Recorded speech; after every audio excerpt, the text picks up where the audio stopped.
Hello, my name is Jeremy, and what you're looking at here is my latest project. It is a CarCounter, and on the right here is a video recording from a camera that's mounted on my garage. And what it is basically I have two sensors out on the road. They're photoelectric sensors mounted 10 feet apart, and they are wired to a little Arduino that sits out there as well. It's an Arduino Pro Mini, and that's connected to a UART Wi-Fi chip. It's a ESP8266. It's a really neat little device, and that's communicating to my computer in my house. And so every time a car drives by, the Arduino sends the speed and direction to the computer, and the computer takes that data and puts it into a SQL database, and this website that on the left here is pulling from that SQL database. The top speedometer here is a real-time update of every time a car drives by. It'll adjust and tell me the speed of that car. And the graph below is the daily count over the last 14 days and the average speed over the last 14 days as well. The bottom graph is the last 3 days, every hour, the hourly count over the last 3 days. And for some reason I'm having trouble getting this 2 days ago to appear on the green here. But today is a Monday in the blue, and you can see the weekday versus weekend. Saturday and Sunday are busier during the middle of the day, which seems obvious. So that's the project. I guess what I wanted to do is keep it as cost effective as possible. So really the total cost of this project is about $170. 140 of that, which was those two sensors out on the road there. So for $30 to cover all the software and hardware except for those for everything but those sensors, I thought was a pretty good price. So that's the project. If you're interested in understanding the details, I'm going to go through the software and hardware next. If not, thanks for listening. So to go into the design of this, these here are the receivers. There's 10 feet apart next to the road, mounted on a post. And if we look over to the other side of the road, those are the emitters. They're hard to see, but there's two of them there, one on the post, one 10 feet away from it, powered by 10 to 240 volts AC or DC. And I have a lawnmower battery next to the pole over there that's wired to both of them. It's been there for about 4 months now. I didn't do the calcs. Each one of those pulls about 40 milliamps, but that battery's been keeping up no problem. So I suspect it'll continue to. Inside the box is the Arduino. So I have an Arduino here that was $9 off of SparkFun. I have an ESP8266 UART Wi-Fi chip, which communicates to the Arduino Pro Mini, and that sends a signal and it connects to my wireless network. I wired the two sensors up to this. The board I designed on EagleCAD, and OshPark built it for me, and then I put the components on, and it's powered off of a 16-volt DC computer power supply. There's a couple other things I'd like to mention about the components. The box I picked up at a junkyard for free. The little device to the right of the Arduino, that's an LM317 I picked up at Radio Shack for $3. That supplies power to the ESP8266. I bought that on eBay for $4. So overall the project costs right around $160, and by far most of that was the sensors themselves. What you're looking at here is the Arduino code, and basically this code looks for two digital inputs on 2 and 3. Those are the interrupt pins on the Arduino Pro Mini, and it communicates to the ESP8266 through a serial port. Notice there's no external references to libraries on here, which is pretty nice, keeps the program small. And the server that I need to connect to is right here. So this is my house server. and this is the command to the ESP. It's looking for an AT plus SIP start, and then a TCP. The command that the server is looking for is right here, and that's what IIS 5.1 is listening for, or IIS. Here's where I'm declaring the two interrupt pins, and then in the loop function here, I'm just looking for one of the sensors to trigger a north or a south, and then I'm calculating speed, connect to the server, concatenating this URI string, sending it to the server, and then closing the connection. And that's really about it. It's a pretty simple program.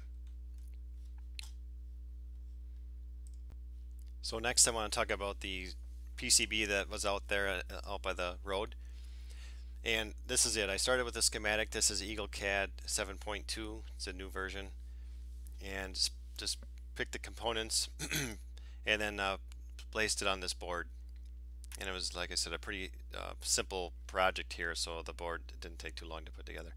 And then all the Osh Park needs is the BRD file for this, so I sent it to them, and a minimum of 3 boards is what they require, and so it was $30 for 3 boards, or roughly 30.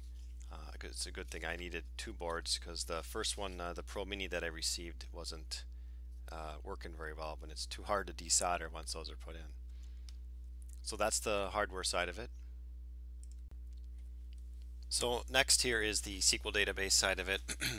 I just built a table here within one of my existing databases and added these 4 components to it. The ID is an auto-integrating field, so I don't do much with that except order by ID and a lot of it.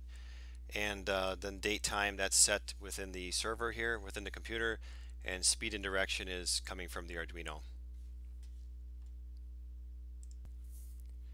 Next is the WCF service running on IIS, and this is the code for that right here. So this CarCount.svc is what you may recognize from the Arduino code. That's the link to this, and then once that page is called, it calls the code behind right here, which right here is the road info that you may recognize from the Arduino code. So it's looking for a string direction and a float speed. And the date time is set here, and then it puts all that information into this insert DB method, and then that's what transfers that information into the SQL database.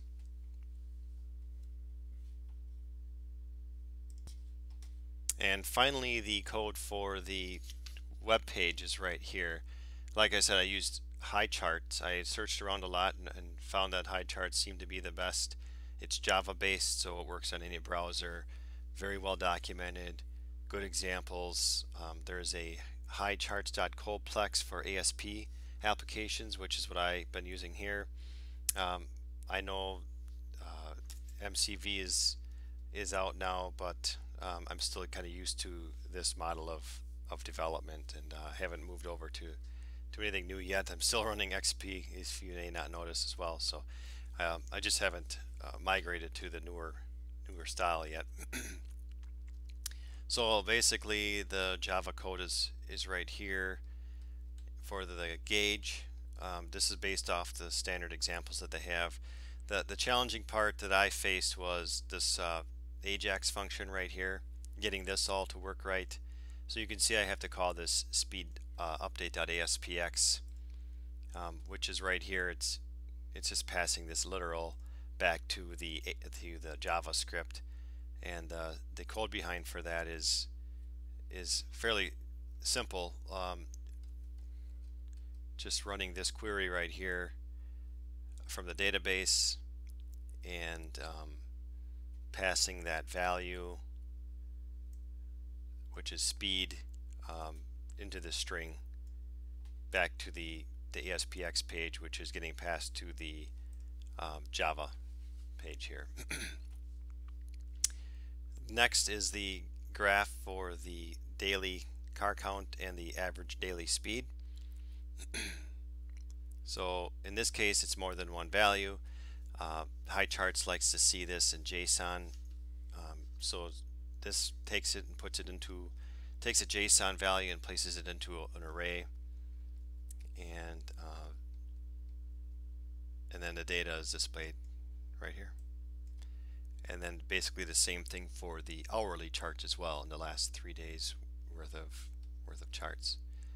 The only HTML code is right here, really simple.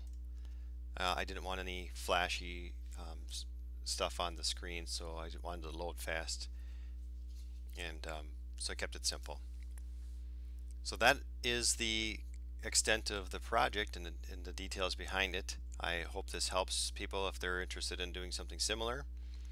I know it was a fun project, and I look forward to using the WCF and passing data into this externally in the future, perhaps with a cellular chip even, and just having a server always watching for information. And I also have a home automation system. I'm considering telling me in the morning if traffic is above or below average for that time of the morning throughout the house speaker system.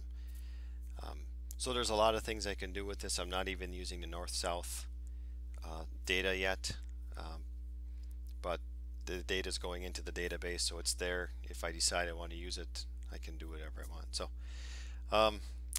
thanks for listening, and please let me know in the comments if you have any questions, and I'll try to respond the best I can.